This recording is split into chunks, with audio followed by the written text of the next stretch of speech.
Hey, Dr. Brett. Hey, Ashley. We have an intern who's a coach now. He's coaching baseball. Awesome. Do you have any advice for a brand new coach, just light behind his eyes?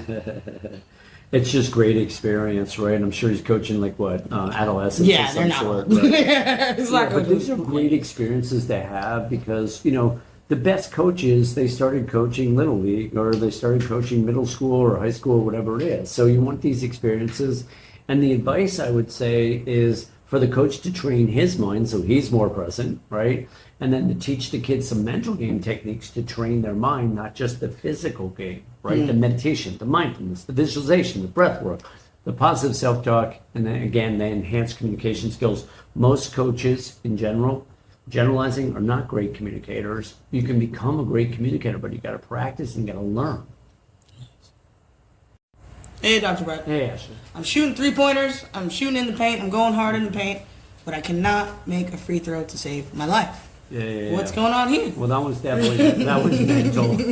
Like, that one's going to be mental. It's a really good chance that one's mental, right? It's like when the fans are in the background or you're slowing down, the person is struggling when everything gets quiet. In other words, they haven't trained their mind for real. And that's so obvious. Because think about a Zen mind, a quiet mind, right? Or no mind, right? In other words, their mind is active when the game slows down. When you're at the free throw line, I remember in high school, we had no size. We played freshman basketball, and that was it because we just had no height. And, I remember having no height. But the last 2 minutes, the coaches would put in all the fucking bench players and stuff, right? So one time, at the end of the game, they put the twins in, my twin brother and I, and we'd hack everybody up because we had on the bench the whole game, right? Because we had no size, but we were good. Anyway, I got fouled once. I went to the free throw line and hit 2 swishers, and the coach talked about it for months. It didn't even hit they were perfect free throws, right? I got my chance. I made the 2, right? And the coach was like, because when you have your opportunities, right? Now, why did that happen?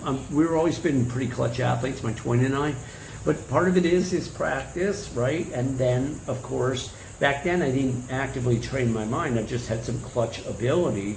Now I actually train my freaking mind. So train your mind. Perfect. Hey, Dr. Brett. Hey, Ashley. What do I do if I'm getting the yips in the middle of a game, though? I'm playing well the first quarter. Now, or the first half. The second half, I'm in my head. Breathe. Okay. I'm always teaching everybody to use the breath, right? Especially because, not just because the breath is free, but it's also because it's so effective, right? If you're in a situation where you're on the field already, you're not going to be able to meditate while you're in the middle of the game, right? Unless you're changing over between games or something, in tennis or something, right? Or you're on the sideline, right? On the sideline, you can go into a meditative state if you practice enough. But what you can do is basic box breathing, 4 or 5 seconds in, 4 or 5 second hold, 4 or 5 second release, 4 or 5 second hold again. You can do that 2, 3, 4, 5 times. You can do that at night to try to fall asleep. You can practice it during the day. There are other breathwork techniques that are effective too, but the breath in general, short term, is probably going to be the most effective thing you can do. Observation skills are also powerful, bringing your focus into the moment, right? Observing the sky, the clouds, the fields, someone's face. The more you observe, the more present you become. You want to use the positive self-talk as well. Stay present, I got this, and so on. Hey, Dr. Hey, Brett. Ashley. So it looks like I'm playing well, but if you look at my stats, I have the yips. Oh, geez. How? Oh, boy. Yeah, it's because my team's still winning. So how do I explain that to my coach?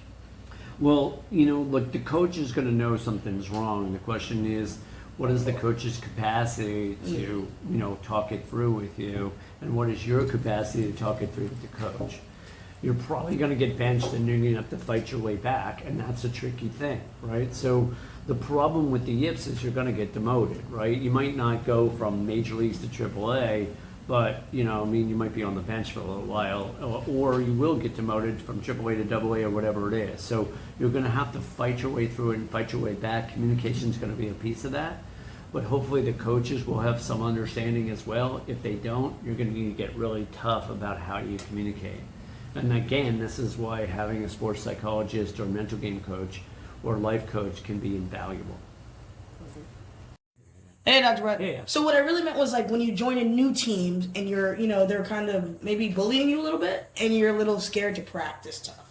Now, are we in kindergarten or No, first I mean, grade? you still What get, are we? listen, grown men are still little boys. Yeah, well, we gotta look. I mean, the sports world is about performance, and we got to learn how to get tough, right? And sometimes we go through periods of time where we're yippy, where we lose our confidence. We go through in baseball, they call it a slump, right? You go through slump periods of time, or you do get really yippy, you lose the strike zone or something. You're going to need to work it through. Are there technical aspects of it? Sometimes, like my putting stroke might be too closed or something, whatever it is, and you need to make a little technical adjustment that can go a long way. A lot of times, though, it's mental, emotional, spiritual. Where are you in your life? Are you getting the emotional tar kicked out of you by your girlfriend or boyfriend? You know what I mean? What's going on off the field? Is one of your parents dying or sick? Did you make a bad business decision, right? So what we want to do is clear up all the dramas and distractions, and then what we want to focus on is what's in the way. And sometimes it can be fear of success, fear of failure. It can get a little deep and tricky. That's why sports psychology is growing so much, because there's so many dimensions to this question you're asking. Hey, Dr. Brett. Yes. What's the secret to high pressure situations? So high pressure for some people is too much pressure. They call it the moment, right? But what you're doing is constantly exposing yourself, like the cold or like the heat, to more and more situations where you're having to experience pressure. The more tournaments you play, the better, right? The bigger the tournaments, the closer you get to winning, the better. A lot of people, when they break through, whether it's Scotty Scheffler a few years ago, or Tiger Woods is an exception. He was winning ever since he's a little kid. And Scotty Scheffler was too, #1 player in the world or whatever. But a lot of times when they get to the PGA Tour or pro tennis circuit or whatever it is, they get close a number of times before they finally break through. So we're constantly exposing ourselves to more and more competition, more intense competition, and we're learning how to win, how to thrive under extreme pressure or duress. The Navy SEALs do this shit too, constant exposure. Hey, Dr. Brett. Hey, Ashley. Is there such thing as an unshakable confidence? Unshakable confidence. Yeah, when you're in the zone, you got a couple hours or whatever it is on a golf course, and then it's going to go. I mean, there are times I have played all full rounds in the zone, but it's pretty rare. And there are golfers that shoot 59 or 60 or 61 or 62, and they're in the zone pretty much the whole time. So it can happen. But zones are something that flow states you're coming in and out of, and what you learn to do is manage the time in between. So you're not always going to be in the zone. When you are, you're picking up chicks.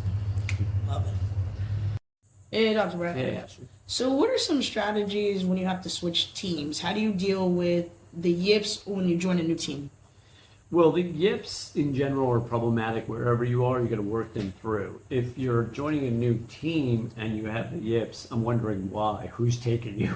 Like, that's a tricky one, right? Because the yips destroy your confidence, and you're probably being demoted, right? You're going from AAA to AA, or the majors back. One of the kids that I almost coached was in the majors. His parents, I talked to his parents, they loved me, but the agent nixed it. He went from the majors back to AAA. Because he had the yips, and I was pretty close to getting on the ground there. It would have been a lot of fun to help him work through it, but you got to work it through and then bring your way back and build your confidence back, and that's a process. That's a journey. Hey, Dr. Brett. Yes. So what if I'm performing well on the outside, but I don't feel good on the inside? How does that work? How do I become good on the inside as well as the outside? Yeah, that's a fascinating question, and that's really a question that very few people have ever asked me, right? How do you, if you're actually doing well and you don't feel it, that's not uncommon, because a lot of athletes, especially top athletes, are perfectionists, right? And so they don't give themselves permission while they're trying to make it at the highest levels to enjoy the process. And so that's really about journey and learning how to enjoy the journey and giving yourself permission to celebrate the victories and not just do what Urban Meyer types used to do, which is, they're dialing after they win a national championship. They can't relax or enjoy any of it. A lot of top athletes have that experience. It's so hard to make it that they can't enjoy it till the end of their careers. And often that's not the best way. Hey, Dr. Brett. Hey, Ashley. One of our interns just started golfing. All right. It's Which pretty one? cool. Jared. He just started golfing. So he wants to know, how do I hit the ball every time? I have. I mean, three out of 10 makes you a top major leaguer, right? Because think about it. I just looked up the Yankees batting average, and it's 248 for the team. Like, that's their whole team batting average, 248. And they only have a few hitters hitting 300, which is 3 out of 10. So what you're looking at is what I call putting the barrel of the bat on the ball as often as possible. In other words, process, not outcome. If you square up and put that barrel of the bat on the ball, which means you're so present and so focused in the batter's box, you're likely to get a hit one out of 3 times because you hit more and more line drives. You square it up. So again, you're focused on process, not outcome, which is to be so freaking present you can't help but put the barrel of the bat on the ball. Hey, Dr. Hey, Brett. Ashley. So we can't ignore one big part of this mental game, the heat. How do you deal with the heat, especially if you're like a golfer or you're outside this summer playing sports? Well, I mean, if you like Wim Hof at all, the heat and the cold are your friend. In other words, they make you tougher, right? Look, I've been starting to golf again on Mondays in Florida in the summertime. The heat index is 106, 107, 108. I'm doing midday because there's no one out there. I'm playing PGA National. It's fantastic. It's not expensive for us locals, right? It's just the South Florida Golf Pass. And I am blissed out. I'm listening to podcasts or learning Thai and handling 2.5 hours of 107, 108, 109 heat index, 93, 94 degrees plus the humidity, which is 70, 80%. I'm drinking a lot of water, but I'm blissed out because my body is tolerating the heat because I'm adjusting to it like you can adjust to an ice bath or something. I don't have an ice bath. I was thinking about maybe that I should do that next year. But I was listening to Rogan.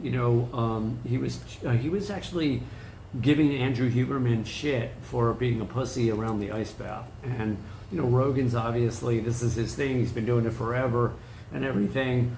But when you expose yourself to the cold, you're getting tougher. And literally, believe it or not, Ashley, when I used to live in Westport, Connecticut in my 30s, I used to boycott winter. I didn't wear a winter jacket for like 5 straight winters. That's crazy. At all. That's crazy. I know back then it used to be really cold. Yeah, I'd be 20s and 30s and stuff.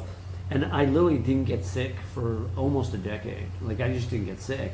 And I think part of it was before I ever got exposed to Wim Hof, I was doing it without knowing it, exposing myself to the cold. So exposure, it's the same thing with, dating or relationships. You want to expose yourself to experiences.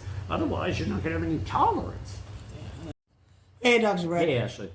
What if you have a captain who isn't being a captain and you feel you can step up to the role of being captain? Yeah, so that's a tricky one, right? Because, leadership is tricky and it's like if you're the colonel and the general sucks, you can't just take his spot. He's the general. So, and you can't really, you don't want to stab him in the back and you don't want to undermine him. We got a cruise ship going by, whatever. I kind of want to keep this Right? though. So that's a tricky one. I think the best probably way to handle it is to deal with the captain and try to empower him to become or her to become a better captain, so to speak, right? And if it's not working, then perhaps you have some conversations with the coach or GM or athletic director. But you got to be it's tricky because you don't want to be whining or tattletaling or going behind people's backs unless it's completely necessary. Hey, Dr. Brett. Hey, Ashley. How can quarterbacks, when their team isn't listening, how do you regroup them? Well, when the team isn't listening, I mean, that's a deeper issue, right? That's a locker room issue. You probably lost the locker room, so you got to revisit your leadership skills. What's going on way before you take the snap or in the huddle, right? If they're not listening and you're the leader, the quarterback, you've got a bigger problem. So I think that's a deeper issue around leadership, and it's a longer term issue about sometimes it can be the environment, meaning the team might not be the best fit as well. But that's something you're going to need to explore, with your sports psychologist for sure. Cool. Hey, Dr. Brett. Hey, Ashley. So I just met a quarterback, and he gets the yips when he's in the pocket. How do we tell him to stay calm under pressure? Okay, well, we don't, anybody can say stay calm under pressure, right? The process is about teaching the calmness off the field or on the field and vice versa. Learning how to train your mind and learning how to stay calm everywhere, in every situation. As he learns to stay more present, more patient, and more poised everywhere, eventually it'll translate into the pocket. How do you do that? You train your mind. How do you do that? Meditation, mindfulness, visualization, breath work, positive self-talk, and what I call enhanced communication skills, getting tougher, communicating your truth, living your truth, not avoiding it. Makes you tougher everywhere. And then you step in that pocket and you're just more present, more patient, and more poised. And you only have 2.6 seconds, but it works. Hey, Dr. Brett. Hey, Ashley. How do base runners, how are they able to maintain focus stealing the bases? Stealing the bases. That's funny. No one ever asked me that question. But someone, one of the baseball players I coached the other day, he went 0 for 5, and I said to him, don't ever let that happen again. I'm like, choke up like you have 2 strikes if you feel off in the batter's box, and then, you'll get a blooper, or you'll get some kind of hit, or maybe you'll walk, right? And he said to me, he goes, it's funny you say that, because that's exactly what my hitting coach said. And I said to him, if 2 people, one without a technical background in baseball, says the exact same thing as your hitting coach, then you want to freaking listen here. So what we want to be doing in any sport, it doesn't matter what it is we want to be pivoting, making adjustments, not allowing ourselves to stay stuck. He was off, and so he did the same thing 5 times and basically struck out 3 or 4 times and got out on a weak ground ball the other time. Not a good call, right? So again, I'm teaching athletes how to pivot off the field for on the field and vice versa. We're always making changes. We're becoming more flexible, more adaptive, more creative, and more resilient.